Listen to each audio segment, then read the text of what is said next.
Hey. How are we? I come bearing bad news. I've got a cold again. I feel rubbish.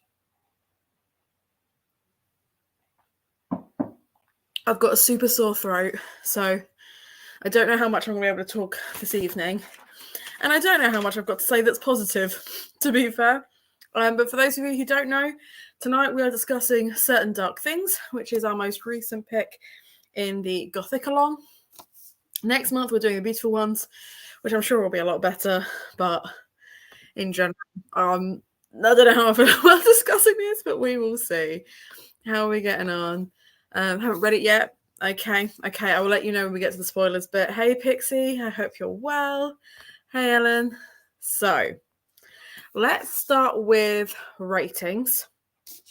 I did a core pile for this one, and it came out exactly the same score-wise as Silver Nitrate. And I feel like that's going to be really controversial. I feel like a lot of people really didn't like Silver Nitrate and did like this. And I still have issues with it. I just didn't enjoy it as much. But there is still loads to discuss, including but not limited to classic tropes that Silvia Moreno Garcia just can't let go. They've just got her in a chokehold. She can't resist. So what did you guys rate it out of 5? I gave it just about got a 3. It just about got a 3. I feel like we reached the same rating, but for opposite reasons. I don't use core pile. I'm just a vibes rater. I only use core pile when I have no idea. When I'm like, I just don't know where I stand on this. Then I use core pile. Hey. We're just talking about ratings at the moment. Rated at 3.5. That's fair. So you actually gave it more than I did by half a point. By half a point. Oh my god, my throat is so sore. And I'm so very tired. Oh, I just got a text from YouTube saying I'd gone live. That's good to know. Oh, okay. So I think overall, Certain Dark Things is a really interesting modern take on vampires. And I can see that this was inspired by 100 different things. And that's not a bad thing. I think it has a very kind of 90s grunge gothic vibe to it. But unfortunately, that is very similar to Silver Nitrate. And I didn't enjoy that. I think overall, I just prefer Silvia Moreno Garcia's more historical writing. Also, yes, I am in bed. I'm getting cozy. I think that whilst there's a lot to recommend Certain Dark Things, I think you have to really, really, really love vampires to give a shit. Let's see what else people have said. It was a 3-star, middle of the road reasons. Yep, gave it 3. Okay, maybe it wasn't that controversial then. Maybe I'm not coming in to be super, super controversial. I was worried that it might be super controversial, but maybe not. I picked it up one weekend and absolutely raced through it, but it has not stuck with me at all. Let's see how much you remember of it then, Ellen. Like, I know I always say I remember nothing. In this case, literally nothing. Do you know why? Because fuck all happens. Like, this is such a weird narrative, which we'll get into in a second. Yeah, so for those of you watching who are catching this on the afterwards, it follows the protagonist and antagonist. This is one of the few instances where we actually have an antagonist point of view, which is interesting. But a whole slew of really unlikable characters, as 2 of them try and escape Mexico City to safety. And a different variety of vampires, variety of different species of vampire, which you don't often get to see. Normally, when someone's writing about vampires, also I apparently TBR'd this multiple times. Love that for me. I think it's quite interesting, the different varieties of vampire. I just wish more had happened. I wish there'd been more going on, you know? It was the opposite SMG experience to others for me. Usually I find at least some parts slow, but then afterwards I'm thinking about it. I do mainly remember vampires wandering around and having beef I didn't understand. Ugh, the vampire species. Okay, let's move on to spoilers because I feel like we need to just get in it. Let's just get in it. So, let's start with discussing different individual characters and what's going on. So, we had Atul. Atul is one of the first characters we meet who is a vampire. And she is a very specific kind of vampire in the fact that her kind have almost been completely eradicated. That is her on the front cover. Now, I didn't care for her. And the fact that she is there essentially just as a foil to other people and to do human things. She was such a badass, and she spent the whole book trying to hide her monster side. And I just feel like that's such a basic narrative in Gothic. And I didn't think SMG was a basic bitch. But that's some basic bitch shit. Like, that's so very basic. The idea that she's fighting being a coward, fighting being the last remaining of her family, knowing or finding out that the reason her family are dead is because of her was really tropey, and also didn't go anywhere because she didn't get any vengeance for them.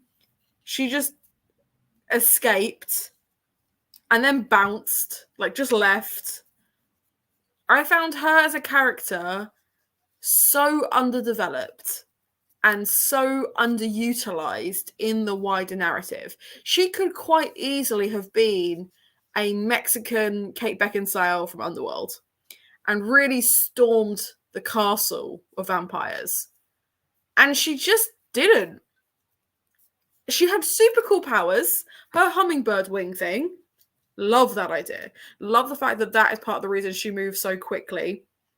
That's really clever, really genius, really leans into Aztec vibes. Here for all of that. But she doesn't do that until the end. Like, it's so convenient. And I'm not being funny. If she can fly, why is she fighting so hard to move via public transport? And I get the whole, like, oh, but if she gets seen, she'll get shot down stuff. But, like, you're literally moving at night away from being actively pursued with people with guns. It is a lot harder to shoot a fast-moving flying object than a slow-moving running object. So, thoughts?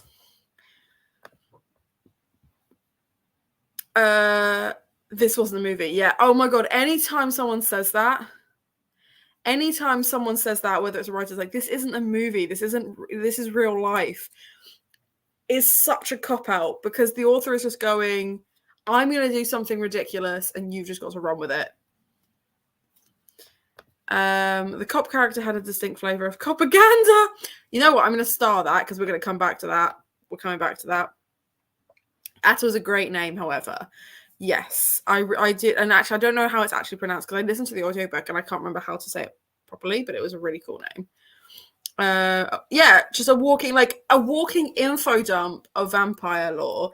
And not only that, she's mad about it. She's mad about being this info dump because every time she drops more information, she's just kind of like, this is something you should know. Like, why don't people know about this? And equally, people don't know about this because it's protected information. It's what's kept her alive. But the idea that she's like, ugh, people think that Dracula's like the common vampire type, blah, blah, blah, blah. And it's like, yeah, keep that. That's for your own safety. Like, it's a better version of Gentleman Twilight. I guess to a certain extent. Like, there's elements of that, right? Because certainly the way Domingo is besotted with her and will do anything with her. I get it. Concerning, though. There's not a single character that stuck out for me. That's fair. I really wish there'd been more about the different vampire cultures, the politics of it all. A lot of dismissed potential. Yeah, for sure. And I think also, like, it's really interesting because when she goes and stays with that other vampire who's the Revenant, who can literally absorb different energies from both vampires and humans, that's the only, like, that and the Necros. Like, there must be others. So what's going on with that? Why do we only get to see it in these sparse instances? And we only see it when it's danger, like when it's in danger. Like, I don't know, it's just, I wanted her to show me more than tell me. And I feel like so much of this was just SMG just telling me about vampires, and rather than actually showing me doing the cool shit. So this isn't a movie of meetings. Oh my god, do it. Do it. Do it. Her relationship with Domingo, I hated it. It's really interesting to me because so many times towards the end, what's his face, the Revenant, I can't remember his name now, is like, it's weird that you're into humans, because it's like, that's interspecies stuff, right? And she says it's akin to someone wanting to have sex with their dog. And I'm like, then don't try and rationalize that because they've got human parts, they view it in the human way. Either dismiss it completely and just be like, no, I'm sorry, you're essentially a pet, and let it go. Or don't include that and have her be some kind of like succubus type vampire where the longer he spends time with her, the more weird shit happens. Like maybe he starts aging faster, or she's like, because obviously he picks up her thoughts and stuff. That goes nowhere. That just gives him an insight into the shit she's seen. And then she's like, but you'll think I'm a monster. And he's like, bitch, I've seen it. That would have been fun. That didn't happen. Domingo was his name. I get that he was meant to be mostly weedy guy who'll do anything for her. Yeah. I liked the fact that he was referred to as her Renfield. That was a cool nod to Dracula. I thought that was really cool. And I like the fact that Nicholas, whoever it was. Ricardo. He was talking about being a Renfield as like quite an important thing to be. That was quite cool. So there's little things, like the actual lore was very cool. The plot and the characters weren't, which is a really jarring reading experience because I wanted to enjoy it. There's things in there that could have been really, really cool. They go nowhere. And we spend too much time talking about a relationship that, was boring. No one cared about it. If they hadn't got together, no one would have cared. Yes, Domingo actually, out of every character in this book, Domingo was the most interesting to me because he was somehow a golden retriever boyfriend, even though he had gone through the most traumatizing experiences, was bullied out of his home, was living on the streets, had lost the girl of his dreams, which again, that went fucking nowhere. And he's still this like really wholesome little bean. And I loved that. But that was all establishing stuff. That was establishing who he was. What he then did with that was very little. What he actually learned was very little. Like, as a character, he didn't develop. He didn't go anywhere and do anything with that. He didn't learn to be brave. He was already brave. He didn't learn to be a good person. He was already a good person. He didn't learn to let her go because he didn't want to. And then at the end, he's having this little dream of her and he's still connected to her and he knows she's fine. Still hasn't let go then, has he? Like, what was his development? What was the purpose? What was his narrative? What was the purpose of this scene? This could easily have been a novella. This could have been 200 pages or less of him helping her cross the border. Cut out Nicholas. We don't need his perspective. He can be a threat, fine. Cut out the fucking police lady, which again went fucking nowhere. Were we supposed to care about her? I doubt it. And just have them crossing the border. That would have been a much more succinct, beautiful narrative, I think. Lean into the messed up dynamic and make her a proper villain. That would have been more interesting. We've got so many ideas for making this a better book. I never really understood what her feelings for him were, which, I guess wasn't sure either. If she'd been openly manipulating him. Oh, excuse me. Oh God, my throat hurts. Yeah, this is the thing is she's not. Like, there's times when she like actively tries to avoid eating him. And it's like, okay, have you caught feelings already? Like, I'm not being funny. If I hadn't eaten for 5 days and I'd had like a lettuce hung out with me, I'd eat the fucking lettuce. Like, I'm just compared Domingo to a lettuce because that's where my brain's at the moment.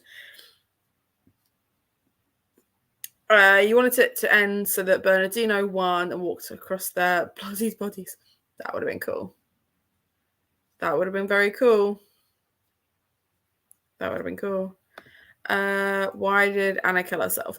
So this is weird, right? Because like this is a little bit Nicholas controlling her, right? And the idea that she like tried to fight back. But like, did we even care? Did we even care? So I want to scroll back up to Pixie's comment about propaganda. So there have not been, as far as I've noticed, any instances of competent police in any of Silvia Moreno Garcia's books at all. I do not get the impression that as a woman of colour, she is pro-police. And because of that, she's created this really weird dichotomy where the main character is in the police force, working with corrupt police, becomes a corrupt policewoman, and is punished for it by losing her life. And none of that narrative is particularly relevant. Other than that, she's another obstacle for Atal and Domingo to get past. And in the end, she's not even that, because she fights against Nicholas at every chance she gets. I felt sorry for her daughter, who is on like 3 pages in total, conversation-wise. Because she's excited for this holiday in Cuba, which her mother is paying for with drug money. That's where that money is coming from, the drug trade. Wild. And now she's not only not having a holiday, her mum's dead. Like, wild. Wild. And she's on it for 3 pages. I care more about her in that instance than I did about the police officer instead. So the idea that she's done that to like fight against, I think, wild. Yeah, I forgot most of these people. Fair. Yeah. And she's not even that. She is just convenient. Because the thing is, right, it's Rodrigo, not Ricardo. That's, yeah, close enough. Rodrigo looks her up when he finds out that she's been looking up where Atal is. Does he need to? Why couldn't he just have someone on the force to help him? He doesn't need to threaten them then. He's already working with them. He's already got control then. It's completely irrelevant. And just move on. I thought he was an interesting character in the fact that he didn't give a fuck about anybody. And he particularly didn't give a fuck about Nick. I thought Nick was a pretty apt metaphor for party boys who just want to have whatever they want. And the idea that he's assaulting these women and leaving this toxin in them was a pretty on-the-nose metaphor for date rape. But he did not, to my mind, get the comeuppance he deserved, even with his face being removed twice. Yeah, so little happens. So here's the actual plot of this book. Atal arrives in Mexico City and meets Domingo. Domingo helps her get settled and get set up, connecting with other vampires. Those vampires, such as Bernardino, help her escape through a myriad of different means, right? In the meantime, someone is chasing her. And that's it. That's all that happens. She moves across the city several times and eventually escapes. Nothing else happens. She is the MacGuffin. She's the thing everyone's chasing. I felt like every scene with them was just re-establishing they were indeed bad guys. And just establishing they were still a threat. They're still in danger, guys. Don't worry. 100 pages later, they're still in danger.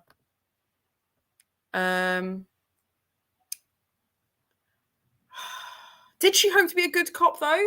I felt she was completely disenfranchised. I felt like she had been a good cop. She had done a good thing. She had cleared out vampires from a particular territory, but admitted to herself that it was purely by accident. And rather than continue the good work that she was doing, that is what a police force is for, to protect and serve, and actually protect people and serve the people, even though that's just branding. She's completely disenfranchised with that. She moved to a place that was actively safer and thought, you know what, I will deal with the internalized misogyny of everyone around me and deal with all this additional bullshit so I don't actually have to do my job anymore. Because I know I'm a good cop. No one respects me. Fuck it. Which, that's a stellar representation, isn't it? Yeah. She thinks, well, she does. I don't think she even thinks that. I think she's self-serving. I think she knows that realistically, all she wanted was to get her daughter out of the city. And she'd put up with whatever level of bullshit she needed to do that. No, I don't get that impression at all. Anna wanted to be good, which is why she moved somewhere safer, but took the easy way. I don't think she even wanted to be good. I think she just wanted to be safe. I think she wanted her daughter to be safe. And she was quite content to be a bad person to do that. Because otherwise, why would she accept the money from those drug dealers? And she feels a bit bad for them when they die. She feels a bit, they've been used as pawns and they're dead now. But like, did she actually feel bad? Or was she just annoyed that she's still being manipulated? Would she actually have done anything to save them? Who is she more likely to save, herself or those others? I don't think it's the others. I don't think they would have seen a lick of that. Now she irritated me. This whole book irritated me. And I'm so disappointed because, like, I have tried reading that book 3 times. And eventually I had to just do the audiobook and just listen to it whilst I was working because I just didn't care. I just didn't care. And I genuinely think that if I had read this first, if this was the first Silvia Moreno Garcia book I'd ever read, she would not be an autobiography for me. I'm genuinely so disappointed. I'm tempted to unhaul it, but I won't because then I wouldn't have the full collection. But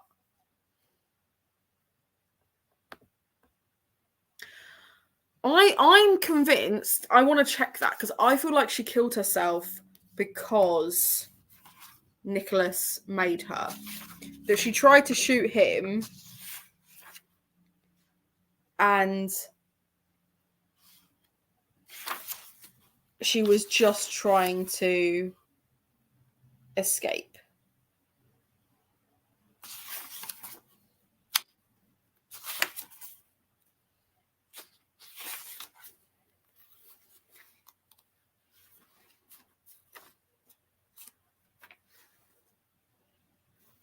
Oh, to be fair, the first line I saw then looking for that is, but Anna was hurting. Anna wasn't in a movie.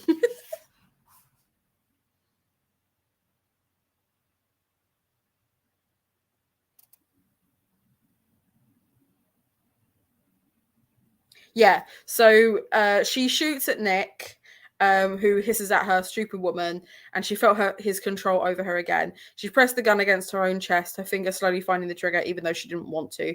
The gun went off and she rolled onto her side. As she lay dying, the connection from the vampire, now forever severed, she smiled, because now she could see the shadow. It had contours, a face. In the shape of that face, the contours of the gaunt body she recognized. A vampire shuffling forward. Revenant, she thought. So she can see in that moment that Bernardino is going to kill Nick. But she doesn't do it by choice. She does it because he makes her. After she attempted to kill him.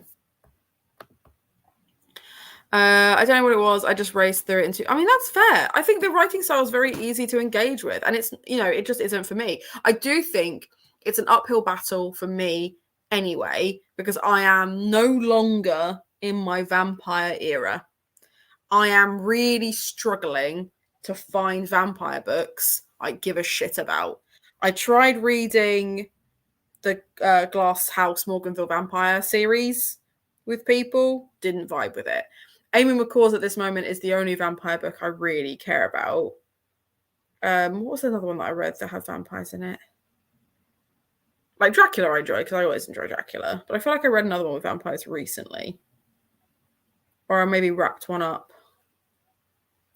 that had vampires in recently. I feel like it was in a wrap-up I talked about vampires recently.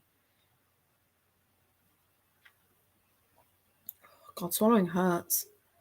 Which is really hard when I talk a lot and then my mouth gets full of spit. And super grim. Come on, where's the vampires?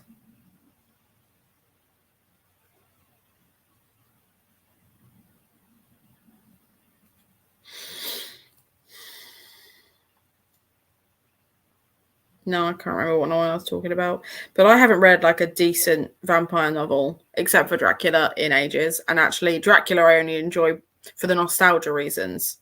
Because it's not a vampire novel in the same way modern vampire novels are. Because it's written as a mixed media mystery. No, I can't find it, whatever it was I talked about. So I'm just not in my vampire era anymore. I don't expect every book to have creepy mushrooms, but the stuff about people being able to manipulate others and get into their heads just wasn't as interesting. No, it wasn't. But the thing is, something we do need to remember is that this is a much older book than Mexican Gothic. That whilst this was reprinted by Joe Fletcher, it was printed much earlier.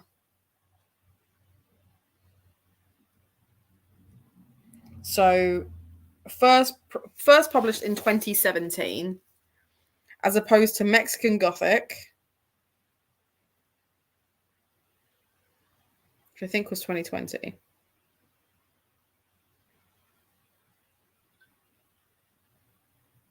Yeah, 2020. So older than Mexican Gothic, and I don't think nearly as established. Also, for some reason, all the book examples that are coming up are the Spanish versions on my Goodreads. Couldn't tell you why. Oh, I know. Yeah, okay, so let's talk about Quali, because Quali, huge augmented dogs, had so much potential, and we don't see any other augmented dogs. We don't see anything else. I was just relieved that she was alive at the end, and the fact that she was all curled up didn't leave me best pleased, but I was just thankful she was alive. I would have liked the epilogue chapter to have been like him walking the dog and hanging out, as opposed to just like dreaming of her. Yeah, for the logistics, the amount of travel that man does. Well, you say that. It's 2024. So it's 7 years ago. Think how different you were 7 years ago. Because, like, I was different 7 years ago. I do still think it's very cool that SMG turns her hands to her tropes. Can we talk about how she mentioned silver nitrate in this one? She couldn't resist. We've got films and movies mentioned, as per usual. She loves one of those.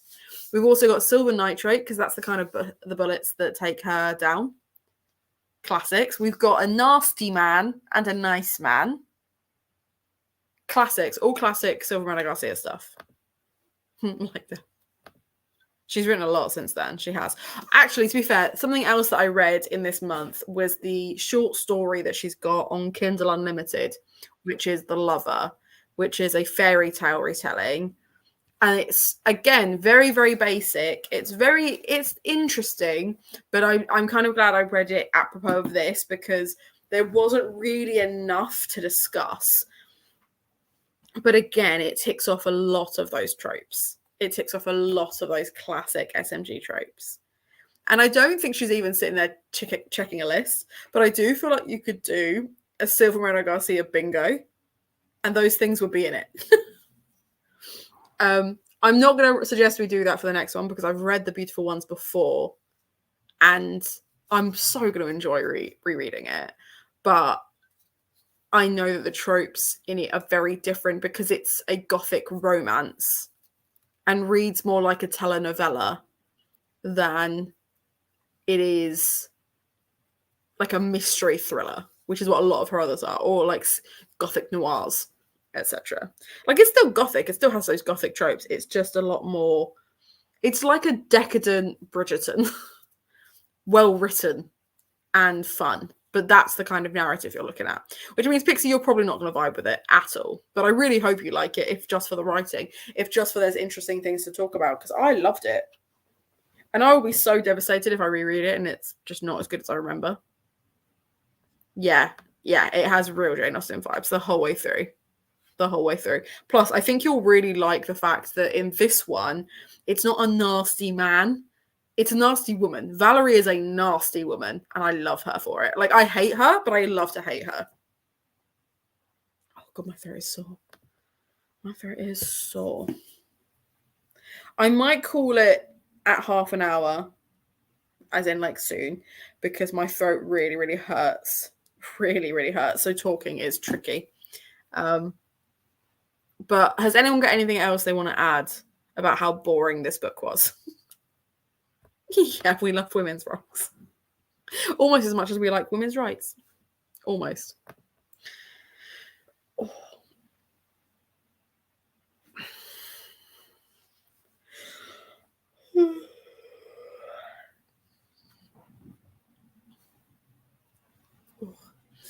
Anything else we want to add? Anything else we want to say? Intrigued for the next one. Yeah, I'm really looking forward to the next one. I'm really, really looking forward to the next one. It should be good. Thank you. Yeah. Do you know what I hate? I hate that this is the third time I've had something like this year. I've had the flu twice since Christmas. And Zach went away and got a cold and then very kindly gave it to me just before I came down to Folkestone. And it's not like I'm a little sniffly. I don't have a cough. I just feel really run down and my throat really hurts. But the problem is I'm currently staying at my parents' and they've only got the Lemsip sachets rather than capsules. And I hate taking the sachets. There is something about warm Ribena that makes me feel queasy. So I'm going to go and be an adult and have one of those. But I'm not happy about it. I'm a trooper, if ever you saw one. But go and check out my other videos because I've been doing a video every day in April. And I've managed to make it a full week. Nearly a week and a half.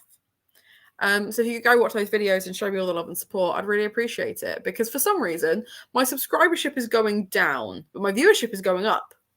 So I don't know what's happening there. If people are just sick of seeing my face pop up, I get it. But I'm going to leave it here. I was really happy to kind of clear this off my shelf. It's officially been read. It's officially done. But I'm much more excited about the next one. So I will see you in the Discord. I hope you're all doing really, really well.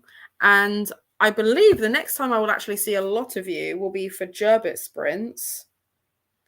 We're in a Gerbit sprints. Oh no, Patreon sprints are going to be next Monday. And then Gerbit sprints are next Friday. So 2 lots of sprints next week. Hopefully I'll be better for it. But if not, I will see you regardless. See you all very soon. And I'll catch you later. Bye.